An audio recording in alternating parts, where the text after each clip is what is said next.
With over half of enterprise security budgets going towards detection and response in 2020, the challenge is investing in solutions that can migrate and scale with your business. ExtraHop helps security teams spot threats up to 95% faster and respond 60% more efficiently in hybrid and multi-cloud environments with cloud-native network detection and response. Kick the tires in the full product demo at securityweekly.com/ExtraHop. The question is simple. Have any of the systems on my network been compromised? The answer is harder than it should be. Enter AI Hunter. Active Countermeasures has automated and streamlined techniques used by the best pen testers and threat hunters in the industry to create AI Hunter, a network threat hunting solution that does the first pass of a hunt for you to identify systems that are most likely to be compromised and scores the results on a scale from 0 to 100. You can then research those systems in depth with AI Hunter. Focus your valuable time on the systems that need your expertise with AI Hunter. Sign up for a personal demo today at securityweekly.com/ACM.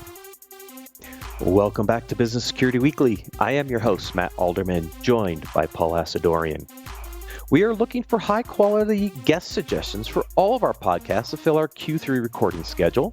Submit your suggestions for guests by visiting securityweekly.com/guests and completing the form. We do review them often, and we'll let you know if you've been selected. With all the recent changes to Black Hat and DEF CON, we realize we can keep doing what we do best, host virtual podcasts. So I'm proud to announce Hacker Summer Camp 2020, a Security Weekly virtual live stream event from August 3rd to August 6th, 2020. To reserve your slot now, visit securityweekly.com/Summer Camp 2020. All right, Paul, let's dig into some articles. Unfortunately, we don't have Jason today, and it's some of these articles I really wanted to get his take on, but I know he had some personal things to deal with today. Yeah, no worries. Oh, I just a note on virtual conferences. I did do one on Saturday morning. Joseph and Omar from Texas Cyber were running an event called the Jungle. It's kind of a play on the June, like cyber, like June jungle kind of thing. Joseph and Omar are awesome. Joseph, I know, I'm not sure how much Omar's involved, but Joseph runs the Red Team Village at DEF CON. As a longtime DEF CON attendee, and is doing all kinds of virtual events through Texas Cyber, and this was kind of like a one-off event. So I presented on container security, which was interesting. He was very kind and gave me a keynote slot, and I said, well, I don't really have like a keynote. I'm like, I got this thing on container security. He's like, I actually wanted more content on container security. I'm like, perfect. And the audience was technical, so I'm like, I'll just spend more time on the technical details. And people really liked it. So kind of distilled down. I mean, everything we've been talking about in prep for Container Security Day, basically in the past 6 months or so, right? Yeah. Distilled down to a bunch of tips and tricks for securing containers. So. Yeah, and we did InfoSec World last week, which was kind of the first virtual kind of event that we've done, which was the pre-record for the Container Security Summit, and then interaction with the virtual booth. You know, we had some great people come in. You guys are great. Too bad we can't see you. It was kind of interesting because that's kind of my first experience with the whole virtual booth concept. So we're going to try to replicate parts of that activity that we used to do at Black Hat and DEF CON in Las Vegas through our own virtual live streaming event. So we'll see how that goes. Presenting's weird. It's like that. I want to present in front of a live audience now more than ever, right? Because there's no balance. You're always presenting virtually, right? At least in previous years, we'd get a break and be able to present in a live audience, but not this year. Nope. We're going to be nonstop. So the first article I brought up for today was why cybersecurity is really a business problem. And look, I think we all get this. What was interesting is they ran a survey here. It was one of the endpoint vendors, but I thought there were some interesting points in this article that I wanted to highlight. One was, look, more than a third of enterprise devices that had endpoint, client management, VPN, something like that, was out of compliance, right? So yeah, you're spending money kind of almost to meet a checklist set of compliance requirements, but then a third of those devices are not even in compliance anyway. So what are you spending the money on if you're not aligning it to an actual business purpose? And there were a couple other points here that, people, organizations that could tie their cybersecurity budgets and activities to business activities actually ended up having not only more budget to spend, but also had a much tighter alignment with their security program and overall effectiveness of some of the security controls that they put in place. Yeah, it's interesting, the relationship between compliance, between the needs and requirements of the business continuity, and just taking into account the overall what we call risk, right? But looking at the threats that in the probability and likelihood and impact, and balancing them all together. I mean, it really is a business problem, as the article states, right? And it's different for every business, every entity, every organization.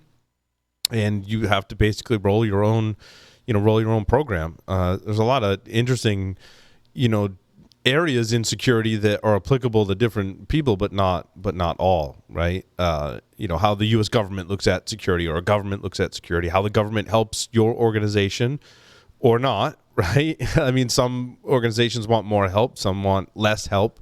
But it's an interesting dynamic. But it all boils down to, I agree, with the title. It's a business problem, right? I mean, you could go spend all your money on security, sure, and never get breached, but you won't have much of a business. So it's a balancing act for sure. Yeah, and if you just take a compliance approach to this, right, which is the show on Tuesdays that we talk about this kind of intersection between compliance and security, if you take the compliance only angle, then you're going to have what this one stat says, which is 60% of breaches can be linked to a vulnerability where a patch was available but not applied. Because compliance will tell you you have to do vulnerability assessments and you have to have a patch management program. But the real answer is, when I find a vulnerability that has a patch, I should actually patch it. And if you don't, you're much more likely to be breached. And so just having this like little checkbox of vuln assessment done, patch management program done, but if it takes me 95 plus days to actually apply the patch and I get breached, what good is that? Well, I mean, that can be said about any control, right? Mm-hmm. That you're trying to enforce. That could be configuration, that could be process related. There's the time it takes for me to actually do it, right? And then there's the, what if it gets undone, right? Is what I worry about, having been in technology basically my whole life, is what happens when it gets undone, right? And that happens so often. I mean, it happens right in our own, software here. Like, every time I want to make sure, like, does that page exist for the show notes, which is the code I'm working on now, right? Because I'm like, I know things can get undone. What if someone deletes the page by accident? That kind of insider threat. And it's the same thing with security. I know I may have that control in place so this S3 bucket isn't exposed to the world, but what happens if someone goes in and does that? Now that control is undone, and how do I mean, I guess that's why Tenable, to kind of on the corner of defending continuous monitoring, right? That's why they were messaging on that, and I get that, right? But of course, that it's almost too broad of a term on the flip side of that argument to say, well, what should you be continuously monitoring, and more importantly, how do you do continuous remediation? I think is what we're really after, right? And at what cost to the business? Exactly. And making sure you have alignment with the business to be able to do that effectively. Because if you don't, look, a lot of organizations will make the excuse, well, I'm not going to patch because it might break something in production and slow down the business. But if you're having the conversation with the business and you understand the importance of applying patches, you're going to find a way to do it. And you're not going to wait 95, 100, whatever the average day is to apply a patch for a critical vulnerability that could create a data breach, which causes a whole other set of ramifications for the business. So, it's definitely having those conversations between the security and the business to make sure you can actually be effective in what you're trying to protect. Well, and I think it comes down to the challenge in the CISO roles are figuring out what's most important, right? And trying to get that addressed. And those are two different things. And just being able to know what's the most important thing that we should be doing, right, is really hard. I think one of the greatest challenges, if I were to take on a CISO role, that's what would keep me up at night, is did I prioritize everything effectively, right? Because I mean, there are ways to get different groups and different buy-in from it's where you put your effort, right? Did I put effort and have my team put effort into the right things? and as we saw with Equifax, they just had, one of the things was they just had such a vast attack surface, and they were doing their best to try and prioritize, but, it fell down. That kind of stuff keeps me up at night, for sure. Yeah. And it kind of ties into the second article a little bit about data management and security, right? At the end of the day, what are the attackers after? They're after this data. Could be they want credit card data, they want your health information. They're trying to monetize data. And this article was interesting because it's going to tie into the next one around who's responsible for data management and security. And the first one that's on the list, and it kind of talks to your keynote a little bit, Paul, is the role of the developer. Think about development. Think about DevOps. Think about what's happening to applications and the way things are being developed. The developer, whether he agrees with it or not, has a role in protecting data because these applications are leveraging this data. And I think one of the gaps we have still is kind of educating the developers on the importance of security and protecting data and some of those sorts of things. So that was a very interesting role. It's still a hot potato. And I come back to Heather Adkins in my presentation, and now quite often when we talk about these changing roles, I thought it was the best segment that we've ever done about how roles in technology, especially, and security included, have evolved and are evolving. And I think today there's still that concept of hot potato, right? I'm a developer, but hot potato, data security, like pass that off to security people, right? And sometimes security people like hot potato, pass that off to network folks and pass that off to sysadmins, and then it's just a vicious circle. And what I loved about like reimagining and reconfiguring the roles in your organization is giving a person the responsibility in those areas with support, right? And you have to build up the right knowledge and skills. And that's another thing that I think we come back to that I like, because I think to graduate school with no experience and come in and do cybersecurity is super hard, right? If you think about those that are appointed to higher level positions in security, it's oftentimes people who are mid-career, right? In this being pointed out to me in the Dick Clark's book, right? And I think that's a really good way to think about it, is that if you think about someone mid-career, you're not necessarily hiring someone with a ton of security experience, but you're hiring someone with experience in help desk, in building technology, in all those other networking fundamentals, programming fundamentals. So to start from scratch is really hard. And I still believe today that we do have some of that skills shortage. I didn't necessarily agree with everything in the book either, but I do think that some of that skills shortage is you have to have walked those walks in other areas before you jump into security, because a lot of organizations can't or don't want to spend the time to train that person up to a certain point. And yeah, there's a thing about, well, if we don't train them and they stay, that's bad. That's worse than training them and having them leave, right? So, it's definitely a balancing act, but I think that's why there's this skills gap, and it's difficult to overcome. And a lot of studies have shown that HR departments are asking for certifications, and then when you look at the people who have those certifications, there's just not enough people with those certifications to fill the jobs that are asking for them, and that's a huge problem too. And I definitely sympathize those trying to get into the, into the field. So, yeah. I don't know where I was going with that. It was just a big, long rant about stuff. Where did we start? The developer and the training. Yeah, right. The roles right, combining those into one is still, in that paradigm, it's hard because how do you get someone that's mid-career and get them the right skills? And there are ways to jumpstart those skills, but I think it's just going to take a little bit of patience to get to the point where you can say this is a kind of a mixed skill positions where you have to know some security, you got to know some programming, got to know some networking, and you got to know, I'll use systems as a term, right? Largely that's cloud, that's containers, and traditional systems lumped in there as well. But you have to have some of those well-rounded people that then you can give them the hot potato of data security, and with all those different skill sets in a team, be able to, I think, figure that out better than having these silos, right?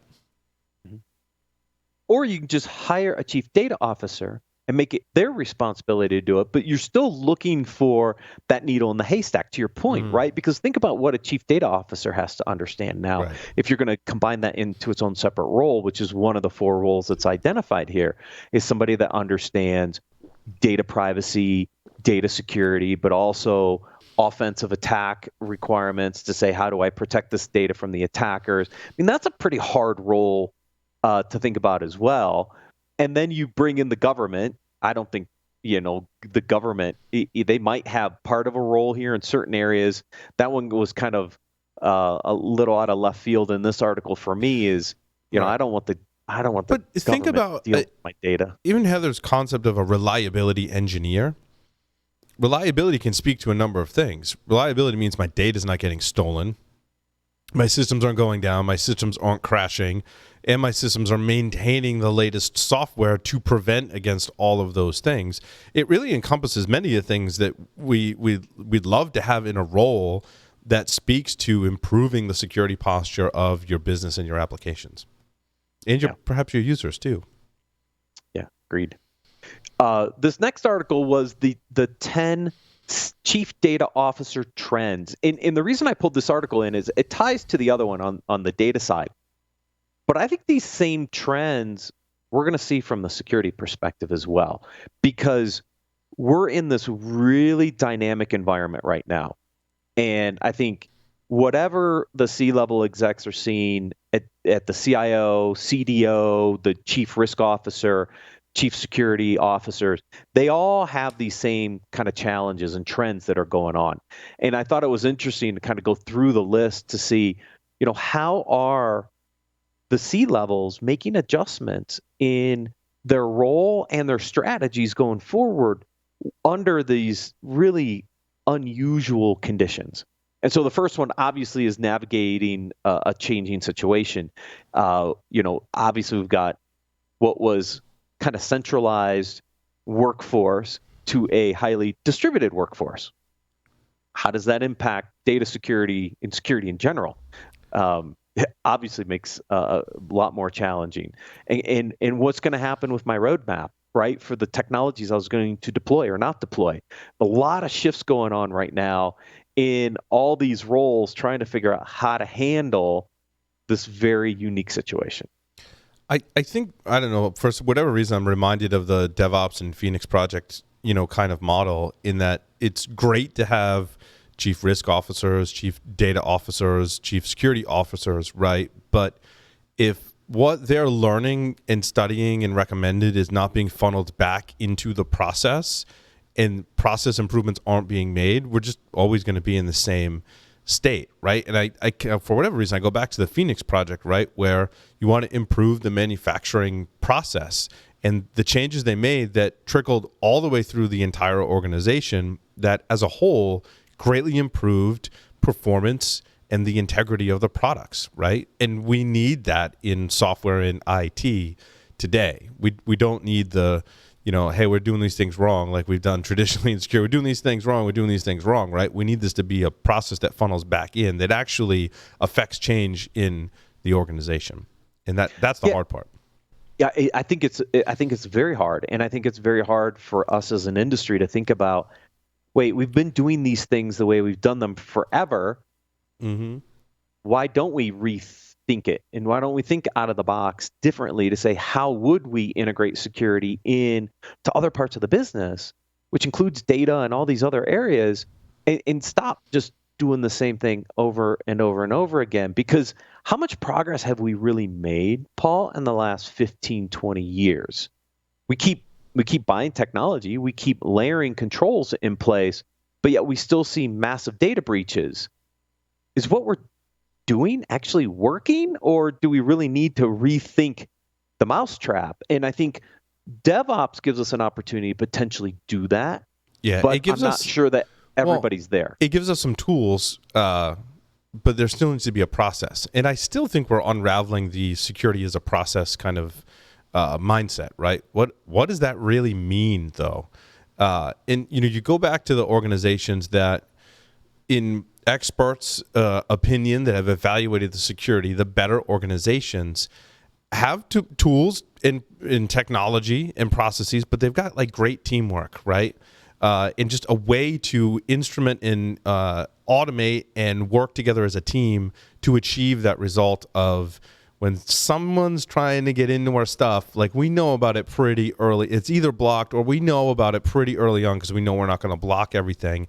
And it's not just the security teams that are doing that. It's embedded in all of the other areas. And those are the people that we really need to learn from, how we achieve that state. But that goes back to our article number 1.